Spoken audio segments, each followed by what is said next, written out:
Hello friends, स्वागत आहे माझ्या युट्यूब चॅनल आरडी फार्मा मध्ये। आणि मित्रांनो, आजच्या या व्हिडिओ लेक्चर मध्ये आपण बघणार आहेत जो ड्रग इन्स्पेक्टरचा फार्माकोलॉजीचा पॉइंट आहे मित्रांनो, अँटी हायपरटेन्सिव्ह ड्रग।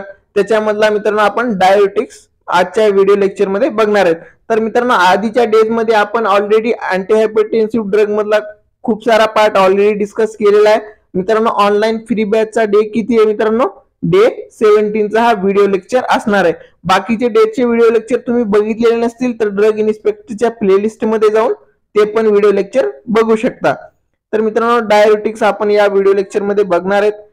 तर मित्रांनो, पहिल्यांदा बघायचं की डायबिटिक्स हे कसे अँटी हायपरटेन्सिव्ह ऍक्टिव्हिटी दाखवणार आहेत। यांचं आता डायबिटिक्सची डेफिनेशन, त्यांचं यूज तुम्हाला समजणं गरजेचं आहे। इथे बघा, diuretics are the medicine that help to reduce fluid buildup in the body. Most diuretic help the kidney remove salt water through the urine. तर मित्रांनो, हे काय करणार आहेत? युरिनला इन्हान्स करणार आहेत। कशासाठी? त्याच्यामधले जे काही सॉल्ट असणार आहे, वॉटर कंटेंट असणार आहे, तर ते किडनी थ्रू रिमूव्ह करण्यासाठी काय करणार आहेत? इन्हान्स करणार आहेत। ती प्रोसेस इन्क्रीज करणार आहेत। म्हणजे वॉटर असेल, सॉल्ट असतील, ते जे किडनी थ्रू बाहेर फेकलेले जातात युरिन सिस्टीम थ्रू, तर ते काय करणार आहेत मित्रांनो? हे ड्रग इन्क्रीज करणार आहेत। तर मित्रांनो, ज्यावेळेस काय होणार आहे, फ्लुइड जे असणार आहे, the lower the amount of fluid flowing through the veins and arteries, त्याच्यामुळे काय होणार आहे मित्रांनो? डायबिटिक्स मुळे जे वेन मधले आणि आर्टरी मधलं फ्लुइड फ्लोइंग होणार आहे, तर ती काय होणार आहे मित्रांनो? कमी होणार आहे। As a result blood pressure goes down. तर मित्रांनो, डायबिटिक्स अँटी हायपरटेन्सिव्ह ऍक्टिव्हिटी कसे दाखवतात? जे हायपरटेन्शन असणार आहे 140 mmHg आणि 90 mmHg systolic diastolic blood pressure वाढलेला असणार आहे, तर त्याला मित्रांनो नॉर्मल लेवलला कसं आणायचं? नॉर्मल लेवल कोणती? 120 mmHg आणि 80 mmHg। तर मित्रांनो, डायबिटिक्स काय करणार आहे त्या कंडिशनला? जी आपली किडनी असणार आहे त्याला काय करणार आहेत? प्रमोट करणार आहे। त्याच्या ज्या प्रोसेस असणार आहे, रिमूव्हल ऑफ वॉटर सॉल्ट जे काही असणार आहे, तर ती इन्क्रीज करणार आहे। तर त्याच्यामध्ये काय होणार आहे? तर जे फ्लुइड असणार आहे तो काय होणार आहे? कमी होणार आहे। कशात? आर्टरी आणि वेन्स मध्ये। जर आर्टरी आणि वेन्स मध्ये फ्लुइड कमी झालं तर त्याचा रिझल्ट काय होणार आहे? Blood pressure goes down. तर मित्रांनो, आता आपण बघू की अँटी हायपरटेन्सिव्ह ड्रग मधले कोणते कोणते डायबिटिक्स हे अँटी हायपरटेन्सिव्ह ऍक्टिव्हिटी दाखवतात। म्हणजे मित्रांनो, त्याचं क्लासिफिकेशन काय असणार आहे? तर मित्रांनो, डायबिटिक्स मध्ये 3 कॅटेगरीचे डायबिटिक असणार आहेत। पहिली कॅटेगरी आहे मित्रांनो थायाजाइड्स, सेकंड आहे हाय सेलिंग डायबिटिक्स आणि पोटॅशियम पॅरिंग डायबिटिक्स। तर मित्रांनो, थायाजाइड मध्ये हायड्रोक्लोरोथायाजाइड, क्लोरथायाजाइड, हाय सेलिंग डायबिटिक्स मध्ये फ्युरोसेमाइड आणि पोटॅशियम पेरिंग डायबिटिक्स मध्ये पायरोलॅक्टोज, हे सगळे मेन डायबिटिक्स ड्रग असणार आहेत जे की ऍक्टिव्हिटी दाखवणार आहेत मित्रांनो अँटी हायपरटेन्सिव्ह ऍक्टिव्हिटी।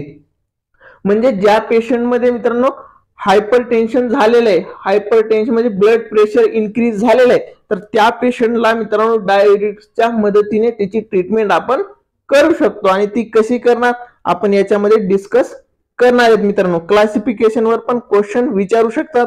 तर मित्रांनो, तुम्हाला डायबिटिक्स मध्ये कोणते कोणते सब टाइप आहेत ते माहिती असणं गरजेचं आहे। थायाजाइड मध्ये कोणते कोणते, हाय सेलिंग मध्ये कोणते, तर हे सर्व तुम्हाला क्लासिफिकेशन पण माहिती असणं खूप गरजेचं आहे डीआयच्या एक्झाम साठी मित्रांनो। तर इथे बघा, diuretics are still used in initial drug of choice for mild hypertension or majority of classes. तर मित्रांनो, डायबिटिक्स कशासाठी चॉइस ऑफ ड्रग असणार आहेत? कशासाठी? Mild hypertension. ज्यावेळेस माइल्ड हायपरटेन्शन होणार आहे तर इनिशियल चॉइस ऑफ ड्रग कोणता असणार आहे त्या कंडिशनला? तर ते असणार आहेत मित्रांनो diabetics. They can be used alone or in the combination with other class of hypertensive drug. तर मित्रांनो, डायबिटिक्स पण सिंगली पण यूज करू शकतात। एक समजा फ्युरोसेमाइड दिला तो पण, आणि त्याच्या कॉम्बिनेशन जे काही अदर क्लास असणार आहेत, रेनिन अँजिओटेन्सिन इनिबिटरचे क्लास मधले ड्रग असतील, तर निपिडिपिन असेल, कोणत्याही कॅटेगरीचे ड्रग जे असणार आहेत अँटी हायपरटेन्सिव्ह ड्रग, तर हे कॉम्बिनेशन मध्ये पण दिला जातो मित्रांनो diabetics. Diuretics of the established value in the treatment of hypertension are thiazides and loop diuretics. Loop diuretics ला मित्रांनो हाय सेलिंग डायबिटिक्स पण म्हणतात, and पोटॅशियम स्पेअरिंग डायरेटिक्स. तर मित्रांनो आपण ऑलरेडी क्लासिफिकेशन मध्ये बघितले की 3 कॅटेगरीचे डायरेटिक्स असणार आहेत. पहिली कॅटेगरी होती थायाझाईड, त्याच्यामध्ये क्लोरथायाझाईड वगैरे ड्रग आहेत. नंतर मित्रांनो हाय सेलिंग डायरेटिक्स आहे फ्युरोसमाइड, त्यालाच मित्रांनो लूप डायरेटिक्स पण म्हणतात. आणि थर्ड कॅटेगरी जी बघितली होती आपण पोटॅशियम स्पेअरिंग डायरेटिक्स, पायरिनोलॅक्टोज त्याच्यामध्ये इन्क्लूड होतो मित्रांनो. तर मित्रांनो आपण पहिल्यांदा बघणार आहेत ज्या 3 कॅटेगरी मधली थायाझाईड डायरेटिक्स. तर मित्रांनो थायाझाईड मध्ये माहिती आहे तुम्हाला की क्लोरथायाझाईड येतो. Chlorothiazide was the first potent orally effective diuretics. तर मित्रांनो क्लोरथायाझाईड जे असणार आहे तो फर्स्ट पोटेंट ओरल ऍडमिनिस्टर करणारा डायरेटिक आहे. कशासाठी? अँटी हायपरटेन्सिव्ह ऍक्टिव्हिटी भेटण्यासाठी मित्रांनो. It was soon observed that lower blood pressure in hypertension patient. This was probably due to blockage of sodium and calcium reabsorption from the renal tubules. तर मित्रांनो हे जे NAT झालेले आहे हे रॉंग आहे, Na प्लस असणार आहे फक्त. तर मित्रांनो काय करणार आहेत आता थायाझाईड डायरेटिक्स यांची मोड ऑफ ऍक्शन काय असणार आहे, ते वर्क कसे करणार आहेत, ते ऍक्टिव्हिटी कशी दाखवणार आहेत अँटी हायपरटेन्सिव्ह ऍक्टिव्हिटी. तर मित्रांनो जे रिअब्सॉर्प्शन होणार आहे तुमच्या किडनीचं जे फिल्ट्रेशन वगैरे असणार आहे त्याची थेरी तुम्हाला माहिती नसेल तर ते तुम्ही HAPच्या बुक मधून ते आधी रीड करून घ्या, नंतर तुम्हाला हे इझिली समजणार आहे. मी इथे शॉर्ट मध्ये सांगणार आहे तुम्हाला. मित्रांनो जे रिअब्सॉर्प्शनची प्रोसेस होणार आहे कशामध्ये? रिनल ट्युब्युल्स मध्ये. जी रिनल ट्युब्युल्स मध्ये रिअब्सॉर्प्शन होणार आहे कोणत्या ह्याचं? सोडियम आणि कॅल्शियमचं जे रिअब्सॉर्प्शन होणार आहे तर ते रिअब्सॉर्प्शनला काय होणार आहे मित्रांनो? हे थायाझाईड डायरेटिक्स काय करणार आहेत? ब्लॉक करणार आहेत. हे ब्लॉक झाल्याच्या नंतर जे रिअब्सॉर्प्शन होणार आहे युरिन मधल्या कॅल्शियमचं आणि सोडियमचं ते होणार आहे का? नाही होणार आहे. म्हणजे ते युरिन थ्रू बाहेर फेकले जातील. त्यामुळे काय होणार आहे मित्रांनो? ब्लड जे फ्लुइड असणार आहे वेन्स मधलं आर्टरी मधलं तर ते काय होणार आहे? डिक्रीज होणार आहे. ते फ्लुइड डिक्रीज झालं तर ऑटोमॅटिकली काय होणार आहे मित्रांनो? ब्लड प्रेशर डिक्रीज होणार आहे. आता इथे बघा leading to sodium and water loss from the body. तर मित्रांनो रिअब्सॉर्प्शन ब्लॉक होणार आहे, ब्लॉकेज. तर त्याच्यामुळे काय होणार आहे? लीड होणार आहे सोडियम आणि water loss from the body. Side by side potassium was also loss in urine causing hypokalemia. तर मित्रांनो ह्याचे साइड इफेक्ट मध्ये हायपोकॅलेमिया पण इन्क्लूड होणार आहे. तर मित्रांनो याच्या शॉर्ट मध्ये जर याची मोड ऑफ ऍक्शन बघितली तर काय होणार आहे? थायाझाईड डायरेटिक्स काय करणार आहेत? सोडियम असेल, कॅल्शियम असेल, पोटॅशियम असेल तर ह्यांचं जे रिअब्सॉर्प्शन होणार आहे, रिअब्सॉर्प्शन कुठे होणार आहे मित्रांनो? रिनल ट्युब्युल्स मध्ये. सोडियम, कॅल्शियम, पोटॅशियम यांचं जे रिअब्सॉर्प्शन होणार आहे तर ते रिअब्सॉर्प्शन या ड्रग मुळे काय होणार आहे?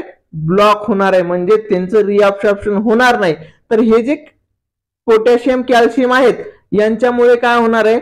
आर्टरी आणि वेन्स मधलं जे फ्लुइड असणार आहे तर ते काय होणार आहे मित्रांनो? ऑटोमॅटिकली डिक्रीज होणार आहे. ते डिक्रीज झाल्यामुळे काय होणार आहे? ब्लड प्रेशर नॉर्मल लेवलला येण्यासाठी मदत होणार आहे. म्हणजे जे वाढलेलं ब्लड प्रेशर असणार आहे, हायपर टेन्शन कंडिशन जी असणार आहे तर ती काय होणार आहे मित्रांनो? ट्रीट होणार आहे. इथे नंतर बघा the thiazide initially induce sodium and water loss leading to the fall in plasma volume. हेच आहे मित्रांनो प्लाझ्मा व्हॉल्यूम म्हणजे आपण जे फ्लुइड कमी होणार आहे ते. आणि extra cellular fluid which in turn lower cardiac output and blood pressure. तर मित्रांनो आपण ज्यावेळेस ब्लड रेग्युलेशन बघत होतो पहिल्या लेक्चर मध्ये, ज्यावेळेस आपण अँटी हायपरटेन्सिव्ह ड्रग हा पॉइंट स्टार्ट केला होता मित्रांनो, तर त्यावेळेस आपण बघितलेलं की ब्लड रेग्युलेशन जे होणार आहे बॉडीमध्ये त्याच्यामध्ये कार्डियक आउटपुट पण खूप इम्पॉर्टंट आहे. तर हे ज्यावेळेस लोअर होणार आहे, प्लाझ्मा व्हॉल्यूम ज्यावेळेस लोअर होणार आहे, एक्स्ट्रा सेल्युलर फ्लुइड लोअर होणार आहे. कशामुळे? थायाझाईडच्या या ऍक्शनमुळे. कोणती ऍक्शन? इंड्यूस करणारे सोडियम आणि वॉटर लॉसला. म्हणजे ते रिअब्सॉर्प्शन होणार नाही, सोडियम वॉटर लॉस होणार आहे. त्याच्यामुळे काय होणार मित्रांनो? Fall in plasma level, plasma volume आणि extra cellular fluid which turn lower cardiac output and blood pressure. इथे आपली ऍक्शन भेटली right. On prolonged thiazide treatment the plasma volume and extracellular fluid return to the normal. ज्यावेळेस मित्रांनो ही treatment prolong होणार आहे तर त्यावेळेस काय होणार आहे, जे एक्स्ट्रासेल्युलर फ्लुइड असणार आहे ते नॉर्मल लेवलला येणार आहे, प्लाझ्मा व्हॉल्यूम पण normal, but there hypotensive effect continues. त्यांचं जे हायपोटेन्सिव्ह म्हणजे मित्रांनो ब्लड प्रेशर कमी करण्याचा जो इफेक्ट आहे, हायपो मीन्स कमी, तर ते काय असणार आहे, कंटिन्यू होणार आहे. This is probably due to reduce the sensitivity of vascular blood to the circulating catecholamines and the angiotensin. मित्रांनो हे कॅटेकोलामाइन्स आणि अँजिओटेन्सिन मित्रांनो रिस्पॉन्सिबल असणार आहेत. कशासाठी रिस्पॉन्सिबल असणार आहेत मित्रांनो, ब्लड प्रेशर इन्क्रीज करण्यासाठी. आता अँजिओटेन्सिन माहिती आहे तुम्हाला, त्याचा अँजिओटेन्सिनोजनचं कन्व्हर्जन रेनिनमुळे अँजिओटेन्सिन फर्स्ट मध्ये होतो, फर्स्टतून सेकंड मध्ये, आणि सेकंड रिस्पॉन्सिबल आहे मित्रांनो ॲड्रिनल कॉर्टेक्स मधून रिलीज करण्यासाठी कशाला, अल्डोस्टेरॉनला, आणि त्याच्यानंतर वॉटर आणि सोडियमचं रिटेन्शन होणार आणि ब्लड प्रेशर इन्क्रीज होणार. तर मित्रांनो ह्याच्यामध्ये दिलेलं आहे. In addition to reduce atrial oedema, decrease the total peripheral resistance responsible असणारे ब्लड रेग्युलेशन्सला आणि लोअर ॲट्रियल ब्लड प्रेशर. तर मित्रांनो याची तुम्हाला मोड ऑफ ऍक्शन समजली असेल, खूप सिंपल आहे. ही जे थेरॉटिकल पार्ट आपण जरी लक्षात नाही ठेवलं तरी चालेल, तुम्हाला फक्त लक्षात ठेवायचंय water loss, sodium loss, potassium loss, calcium जे लॉस होणार आहे सॉल्ट आणि वॉटरचं, त्याच्यामुळे काय होणार आहे मित्रांनो, जे आर्टेरियल आणि वेनस फ्लुइड असणार आहे ते कमी होणार आहे, ते कमी झाल्यामुळे काय होणार आहे मित्रांनो, ब्लड प्रेशर डिक्रीज होणार आहे. ही सिंपल मोड ऑफ ऍक्शन लक्षात ठेवा. The main advantage of the thiazide are that tolerance of the antihypertensive effect does not develop. तर मित्रांनो हे थायाझाईड डायरेटिक्स मधले जे थायाझाईड आहे तर ह्यांचं मेन ऍडव्हान्टेज काय असणार आहे मित्रांनो, तर जे टॉलरन्स इफेक्ट बॉडीवर होणार आहे, तर अँटी हा ड्रग काय करणार आहे मित्रांनो, टॉलरन्स इफेक्ट दाखवणार नाहीये, does not develop. Side effects are mild and potentiate the effect of other unrelated hypertensive drugs and lower blood pressure in both supine and standard position. तर मित्रांनो ह्याचा ऍडव्हान्टेज मेन कोणता असणार आहे, टॉलरन्स होणार नाहीये, अँटी हायपरटेन्सिव्ह इफेक्ट वर does not develop. नंतर मित्रांनो याचे ऍडवर्स इव्हेंट बघू आपण, जे की थायाझाईड डायरेटिक्स आहेत. Certain degree of hypokalemia can occur which can avoided by the combining potassium sparing diuretics like pyronolactose. तर मित्रांनो हे पॉइंट तुम्हाला महत्वाचं आहे, याच्यावर एमसीक्यू क्वेश्चन विचारू शकतात की जे थायाझाईड डायरेटिक्स आहेत तर त्याच्यामुळे जे हायपोकॅलेमिया होणार आहे ते कोणत्या ड्रगच्या कॉम्बिनेशन मुळे अवॉइड केला जातो, असा एमसीक्यू विचारू शकतात. तर त्याच्यामध्ये मित्रांनो पोटॅशियम पेरिंग डायरेटिक्स मध्ये जे काही ड्रग येणार आहेत त्यांच्या कॉम्बिनेशन मध्ये जर दिलं तर हायपोकॅलेमियाची जे पॉसिबिलिटी होणार आहे साइड इफेक्टची ते अवॉइड करता येणार आहे, राईट. नंतर बघा other side effect are hyperglycaemia, hyperuricaemia, rarely pancreatitis, photosensitivity, cholestatic jaundice, bone marrow depression, postural hypotension may occur. तर मित्रांनो अँटी हायपरटेन्सिव्ह जे काही ड्रग असणार आहेत त्याच्यामध्ये हायपोटेन्शन ऑकर होण्याचे चान्सेस असणार आहेत, हे साइड इफेक्ट असणार आहे मित्रांनो. The thiazide are contraindicated in case of renal insufficiency and hepatic cirrhosis. तर मित्रांनो ज्यावेळेस आता रिनल फंक्शन जर नॉर्मल नसेल तर त्याच्यामध्ये थायाझाईड इफेक्ट दाखवणार आहेत का, अँटी हायपरटेन्सिव्ह इफेक्ट नाही दाखवणार, कारण हे टोटल जे डायरेटिक्सचं वर्क असणार आहे as a anti hypertensive drug तर ते टोटल डिपेंड असणार आहे रिनल फंक्शनवर. म्हणजे त्याचं रिअब्सॉर्प्शन जर व्यवस्थित झालंच नाही किंवा त्याचं लॉस ऑफ जे फ्लुइड होणार त्याची फंक्शन नॉर्मल किडनीचं झालं नसेल तर डायरेटिक्सचं वर्क व्यवस्थित भेटणार आहे का, नाही भेटणार. त्याच्यामुळे ते कॉन्ट्रा इंडिकेटर असणार आहेत रिनल इन्सफिशियन्सी आणि हेप्टिक क्लेरोसिस मध्ये. तर मित्रांनो आपण आधी थायाझाईड डायरेटिक्स बघितले, आता दुसरी कॅटेगरी बघू मित्रांनो आपण loop diuretics. The drug in this class are furosemide. हे ड्रग याच्या क्लासमध्ये असणार आहे. They can be used in manner to similar to thiazide. तर मित्रांनो याचे जे मोड ऑफ ऍक्शन वगैरे असणार आहे ते सिमिलर असणार आहे थायाझाइडचा. Loop diuretics inhibit active tubular reabsorption. पण मित्रांनो आता इथे बघा, तर लूप डायरेटिक्स काय करणार आहेत मित्रांनो, ते इनहिबिट करणार आहेत ऍक्टिव्ह ट्युब्युलर रिअब्सॉर्प्शन. जे ऍक्टिव्ह ट्युब्युलर रिअब्सॉर्प्शन होणार आहे, तर मित्रांनो हे सगळीकडे या नोट्स मध्ये ना ऑटोमॅटिक NAT असं झालंय, पण हे कसं आहे Na+ असणार आहे. हे तुम्ही रीड करताना लक्षात घ्या. Sodium and calcium in the thick ascending loop of Henley. तर मित्रांनो हे CR झालेलं आहे ना, ते कॅल्शियम आहे मित्रांनो ऍक्च्युली, आणि हे NAT जे आहे ते सोडियम आहे. मी नोट्स मध्ये करेक्ट करून तुम्हाला देईलच आहे. In the thick ascending loop of Henley म्हणजे मित्रांनो आता लूप डायरेटिक्सची जर फ्युरेसामाइडची मोड ऑफ ऍक्शन बघितली तर ते काय करणार आहेत, इनहिबिट करणार आहेत active tubular reabsorption sodium calcium in thick ascending loop of Henle and segment of the proximal and distal tubules. तर मित्रांनो ही जे पॉइंट आहे हे याच्यामध्ये आपल्याला लूप डायरेटिक्सची मोड ऑफ ऍक्शन दिसणार आहे. हे इनहिबिट झाल्यानंतर काय होणार आहे मित्रांनो, जे युरिनचा फ्लो जास्त लॉस होणार आहे आणि त्याच्यानंतर लॉस झाल्याच्या नंतर एक्स्ट्रा सेल्युलर फ्लुइड कमी होणार आहे, प्लाझ्मा व्हॉल्यूम कमी होणार आहे. तर त्यामुळे मित्रांनो ब्लड प्रेशर डिक्रीज होणार आहे. Thus they have strong natriuretic activity. Magnesium calcium excretion increases secondarily and their chronic use can result in hypomagnesemia and hypocalcemia.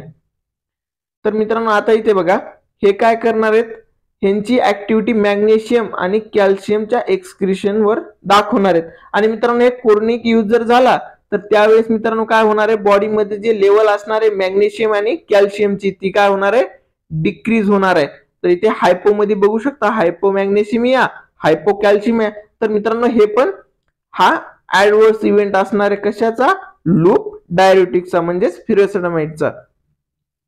नंतरचा पॉइंट बघा, loop diuretics can cause dangerous hypocalcaemia. तर हे हायपोकॅल्शिमिया dangerous cause करण्यात हायपोकॅलेमिया. In the adjunctive treatment of hypertension, usually furosemide is used in 14 mg twice a daily, adjust according to the response.